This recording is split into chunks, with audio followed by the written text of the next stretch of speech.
Perfeitamente. Está aqui André Cândido, ele é consultor e vem dar dicas sobre uma boa negociação. Às vezes, principalmente quem tem empresa, o microempresário sofre muito, no dia a dia, administrando dívidas, administrando pagamento de tributos, sem contar os problemas, que às vezes tem, produto que dá problema, entrega que não chega em tempo e por aí vai, né? Mas vamos falar de negociação, que é um dos assuntos interessantes. Muita gente às vezes tem dificuldade para negociar e às vezes até contrata um consultor, como é o caso desse nosso querido amigo aqui, o André Cândido. Tudo bem, André? Boa tarde. Tudo bem, boa tarde. Bom, primeiro, acho que uma das coisas mais importantes da negociação é ter disponibilidade para negociar, ter vontade de negociar, ouvidos abertos para ouvir o outro lado, né? Sem dúvida. Para negociar, precisa ter aquela disposição de estar preparado para negociar. A gente precisa saber se a gente de fato quer negociar, né? E saber até onde a gente quer chegar, os limites que a gente tem naquela negociação. Isso é muito importante. Esse é um passo. Quais são as outras dicas? A gente tenta elencar aí algumas dicas que sempre norteiam toda a negociação. A mais importante é qual? A mais importante é se preparar. Estar preparado é fundamental. Saber o que se quer, aonde quer chegar, o que se quer fazer é fundamental. Sem preparação não tem negociação. E essa preparação requer o quê?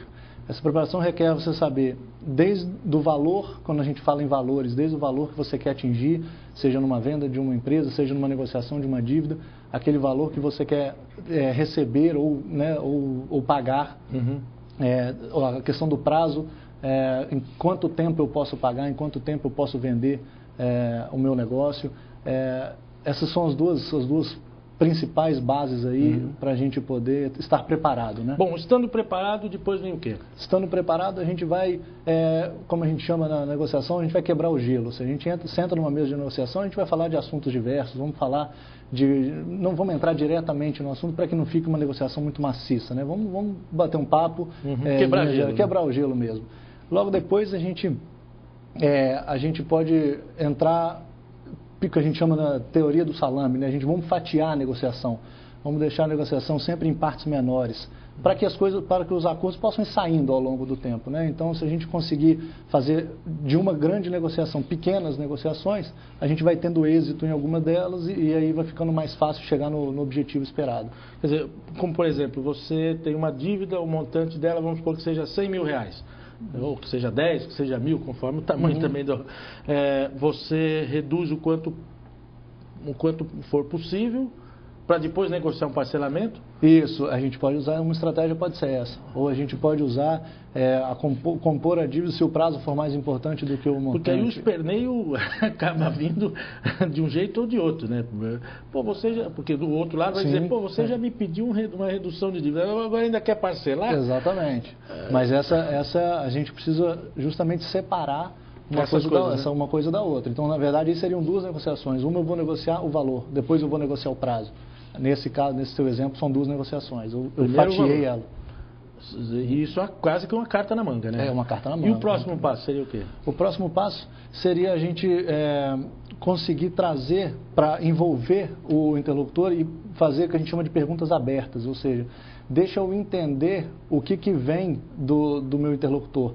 Saber ouvir é uma grande dica, né? O negociador ele precisa muito saber ouvir para você poder... O teu interlocutor ele fala muito com gestos, o corpo fala, a gente costuma dizer que também é uma outra dica. Quer dizer, você saber, é quase que um jogo de xadrez, você saber o que pensa o outro lado, quais seriam os próximos passos, o que pode vir do lado de lá, para você tentar chegar ao limite dele, né? Seria isso? Exatamente. A gente deixar o interlocutor falar e ouvir mais significa que o meu interlocutor vai me dar muita informação do que do outro lado ele também se preparou e do que é interessante para ele, ou seja, o que ele quer, aonde ele quer chegar. E se eu descubro onde ele quer chegar, eu consigo arrancar dele o máximo para mim.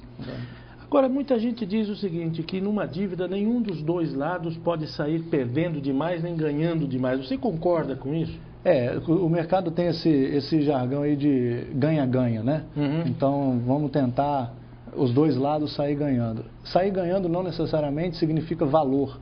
Significa sair ganhando aquilo que se quer obter com aquela negociação. Muitas vezes o que eu quero não é receber o valor inteiro, por exemplo, no caso de uma negociação com o banco, e sim receber o capital que eu emprestei para você. Então, nesse caso, se eu ofereço o capital mais juros, eu não estou ganhando. O banco está ganhando porque ele estava esperando só o capital, mas eu preciso entender isso durante o processo de negociação. Quer dizer, e aí, por exemplo, a inexperiência de um pode fazer com que o outro leve alguma vantagem num determinado momento. Mas mais cedo ou mais tarde, quem saiu perdendo muito vai acabar percebendo, né? E aí pode haver uma reviravolta nessa mesmo que já haja negociação em curso, né? A gente tem, dentro da teoria da negociação, a gente tem o que a gente chama de praga do vencedor. Nunca aceite a primeira oferta, nunca, sob hipótese nenhuma, por mais que ela seja vantajosa para você. Porque se eu chego para você e falo assim, eu compro o seu terno, e se você falar assim, eu quero tá 10 mil, eu aceito, pronto, acabou a negociação.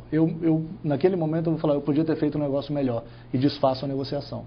Essa é a praga do vencedor. Essa é a praga do vencedor. Então, por mais que seja benéfico para você, traga a negociação para uma segunda rodada e aí sim aceite a proposta. E quando uma das partes está muito reticente, está dificultando muito uma negociação? Aí a gente na teoria também, a gente chama que pede-se um tempo, né, para a negociação. Ou seja, nesse momento ou eu vou tomar água, ou eu vou tomar café, ou eu vou fazer uma ligação, ou eu vou pedir para marcar uma nova reunião.